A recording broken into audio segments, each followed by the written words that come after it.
The Vrex'Zar were relentless. They believed that with their overwhelming numbers and advanced technology, they could obliterate humanity's resistance. They thought they could simply crush the human spirit under the weight of their military might. But they hadn't anticipated one key element: adaptability. From his perch high above the battlefield, hidden in the dense trees, he observed the enemy's movements with cold precision. Every step they took was measured, predictable. They relied too heavily on their numbers, too sure of their superiority. They didn't know it yet, but their downfall was already in motion. The sniper's scope was locked on their command center, a heavily fortified position that held the heart of the enemy operation. The Vrex'Zar's command structure had to be shattered if humanity had any hope of surviving. And he would be the one to do it. He studied the general's movements. Zilrath, the one responsible for most of the destruction, the one who had orchestrated the attacks that had torn through human colonies. If he could take down Zilrath, the Vrex'Zar would lose their cohesion, their morale. It was a calculated risk, but it was one that had to be taken. He adjusted his scope.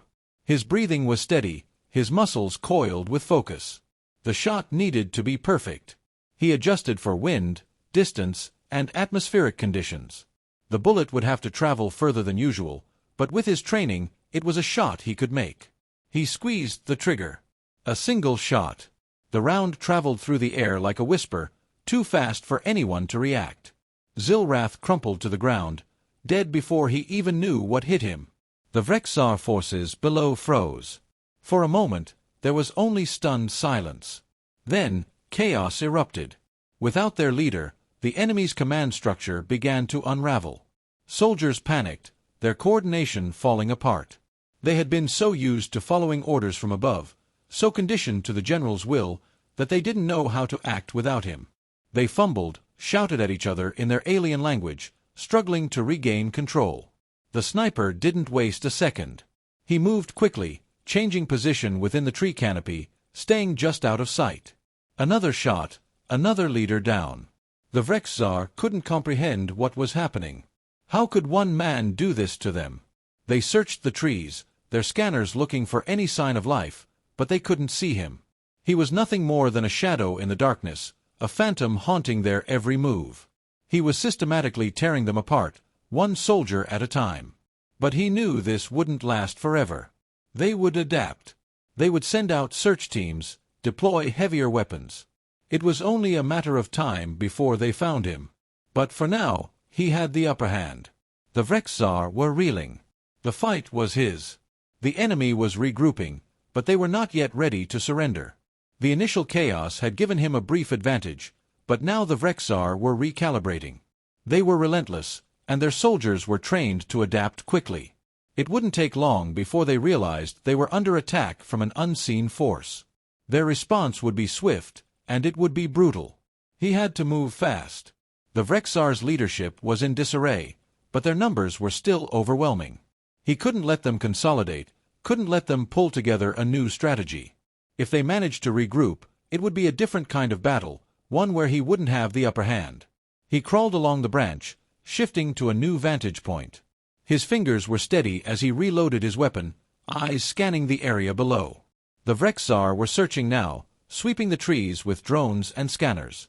The likelihood of him remaining undetected was shrinking, but he wasn't finished yet. He targeted the next officer, a tall, heavily armored soldier barking orders at the rest of the squad. It took only a fraction of a second for the crosshairs to lock onto the weak spot in its helmet. Another shot. The officer collapsed without a sound. The remaining soldiers below were frantic now, their formation breaking apart. They had lost too many leaders in too short a time, and without clear direction, they had no idea how to proceed. He was dismantling their cohesion, one leader at a time, and they couldn't stop him. He moved again, shifting further through the treetops. He had to keep the pressure on, make them doubt their every move. He didn't give them time to think, didn't allow them to adjust. Each shot was a blow to their morale, each kill leaving another hole in their command structure. His next target was a commander trying to rally the remaining forces. The alien was moving with purpose, but it was too late. The sniper squeezed the trigger. The shot rang true, and the commander dropped. There was no time for the others to react. But even as the Vrex'Zar faltered, the signs of their retaliation began to show. The drones above were growing more accurate in their scans, and the ground forces were becoming more cautious. They were beginning to adapt to his tactics, closing in slowly, tightening their perimeter. They were learning, and soon, they would find a way to flush him out. He couldn't wait for that. His next move had to be decisive. He couldn't stay in the same spot for too long. They were starting to predict his movements. The forest was no longer his ally, it was becoming a prison. With a controlled breath, he prepared to move, his mind calculating the next series of steps. It was time to change the game. The next phase of this battle would require everything he had. He couldn't afford to make mistakes. He had to keep them off balance. And so, he moved again, deeper into the trees, his next shot already forming in his mind. He would not give up the advantage. Not yet. Flames crackled around him, thick smoke curling through the air. The Vrex'Zar had stopped searching. They didn't need to find him anymore. They were burning the entire tree down. Plasma rounds tore through the branches, disintegrating wood, sending molten embers spiraling to the ground below. He had seconds before his cover was gone. His grip tightened on the grappling line. No hesitation. He launched himself forward, swinging through the air as a plasma blast detonated where he had been perched a moment before. The heat singed his gear, but he ignored it, focused only on the next move. He landed on a lower branch, rolling to absorb the impact, rifle snapping back into position. The enemy was already adjusting, redirecting fire. His rifle barked, and one of the suppression troopers fell, a hole punched clean through the weak point in its helmet. Another aimed up. He fired first. The plasma rifle discharged wildly as its owner collapsed, the shot going wide, hitting one of their own drones instead. More confusion. More hesitation. He kept moving.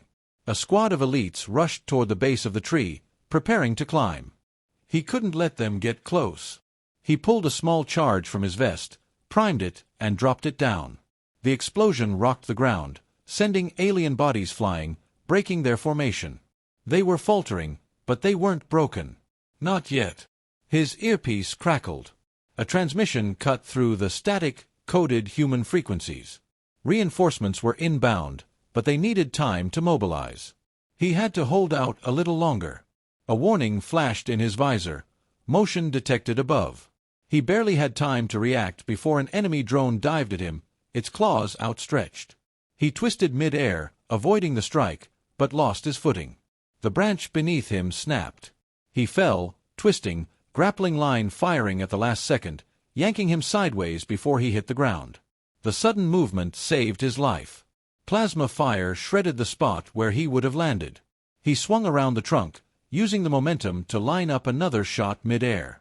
The drone exploded into fragments. But now they had him. Every weapon was locked onto his position. His cover was gone. The tree groaned under the strain of the fire, splitting, collapsing. He braced himself, knowing there was only one way out of this. He let go. The sound of the explosions echoed in his ears as the last of the enemy forces scattered. He was in the thick of it now, the Vrex'Zar retreating in disarray, but the adrenaline surged through his veins. It wasn't over. Not yet. He could hear the approaching hum of human reinforcements, but they weren't here yet. He had no time to wait. He adjusted the hovercraft's flight path, locking onto the remaining pockets of Vrex'Zar soldiers regrouping on the outskirts. These aliens wouldn't run forever. They were too proud to show fear, but their desperation was growing. He scanned the terrain, the enemy movements visible from his elevated position. He needed to keep the pressure on. Dropping altitude, he strafed the ground, unleashing a barrage from the plasma cannons. Alien bodies crumpled under the intense heat, their armor barely withstanding the fire. They weren't expecting to be hunted like this, outgunned and outmatched. He was the predator now. A squad tried to regroup at a nearby supply bunker, setting up a defensive line. They had no idea he was above them, waiting. He adjusted the hovercraft's speed, locking on to the weakest point in their formation. He could feel their pulse, their panic, through the movements below. His crosshairs locked on to the enemy officer, tall, heavily armored, barking orders to the others. One shot. The officer fell, a clean shot to the chest. The rest of the squad hesitated, looking at the body in disbelief. The hesitation was all he needed. He dropped lower, activating the hovercraft's targeting system. As the Vrex'Zar scattered in all directions, he opened fire again, tearing through their makeshift defenses. The remaining soldiers broke, scattering into the jungle. They weren't warriors anymore. They were prey. Then, he heard the voice through his earpiece, a calm, familiar tone. Command was here. His reinforcements had arrived. The sight of the human dropships entering the fray felt almost like a release. He'd held the line long enough, but now the cavalry had arrived. The Vrex'Zar were no match for the combined might of humanity's forces. He disengaged the hovercraft's weapons, letting the ship glide higher as human fighters screamed into the air, engaging the remaining Vrex'Zar ships overhead. The battle would be over soon. His role had been played. His heartbeat slowed, the rush of battle starting to fade. Another victory. Another mission completed. But the war wasn't over. Not yet. He knew the Vrex'Zar wouldn't give up so easily, and humanity's struggle was far from finished. But for now, Earth had bought itself time. That was enough. He closed his eyes for a brief moment, allowing himself a fraction of peace. Then, with steady hands, he steered the hovercraft toward the dropship's rendezvous point. His job was done, for now.